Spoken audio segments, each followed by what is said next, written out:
Raffi Ahmad jadi tempat mandi laundry pejabat. Gue baru beres baca artikel dari Project Multatuli tentang gurita bisnis Raffi Ahmad. Dan wow, menurut gue lo semua harus baca. Buat yang belum tahu, 2019 Raffi Ahmad itu mengendorse pasangan Jokowi Maruf untuk jadi capres dan cawapres. Dan selama kepemimpinan Jokowi di 5 tahun terakhir, Raffi Ahmad itu salah satu influencer rezim yang paling terkenal. Zaman Covid, kereta cepat, sampai hingga lupa juga awal tahun ini, di Pilpres tahun 2024 jadi tokoh penting dari joget gemoy. Di artikel ini tuh dijelasin bahwa Ahmad bikin seenggaknya 35 PT di periode keduanya Jokowi, yaitu tahun 2020 sampai tahun 2024. Baca deh, bener-bener dijelasin satu-satu, mulai dari jenis bisnisnya, modal dasarnya, komisarisnya, dan siapa aja orang yang terlibat. Sumbernya dari Dikjan, AU Kemenkumham.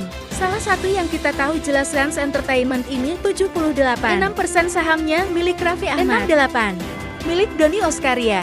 12 milik Nagita Slavina. Dan 11 milik Kaisang Pangarep. Nah, Doni Oskaria ini adalah salah satu nama yang dipanggil ke kemarin untuk bertemu Prabowo Subianto, presiden terpilih kita. Dia ini adalah Dirut Injourney, induk perusahaan boom di sektor aviasi dan pariwisata.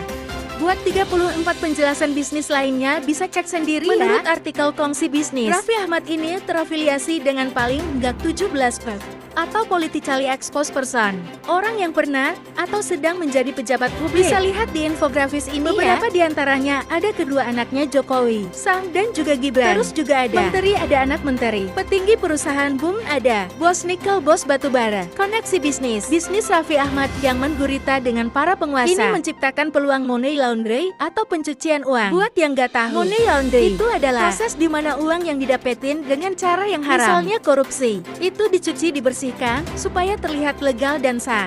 Salah satu cara nyuci uang yang paling umum adalah lewat perusahaan bodong dan bikin transaksi bisnis di sana. Dengan punya banyak perusahaan, uang tuh bisa dibikin muter-muter di antara entitas bisnis. Dan ini bikin asal-usulnya jadi makin sulit untuk dilacak. Money laundry itu melanggar hukum. Dia bisa dipenjara maksimal 15 tahun atau didenda paling banyak 15 miliar. Karena kalau emang uangnya hasil kerja keras. Salah satu pertanyaan juga, apakah Raffi manfaatin kedekatannya dengan tadi untuk dapetin keuntungan bisnis saya, akses izin yang lebih gampang, peluang proyek eksklusif, atau kemudahan yang lain. Karena pejabat publik harusnya etisnya tidak boleh terlibat dengan perusahaan apalagi swasta, jadi pemegang saham. Ini bisa ngerugiin rakyat karena kebijakan yang harusnya netral, jadi bisa dimanipulasi untuk kepentingan pribadi dan kelompok. Tapi kata Pak Erick Thohir, dia yakin banget kalau Raffi Ahmad tuh nggak terlibat dalam pencucian uang. Kita mau percaya aja apa gimana?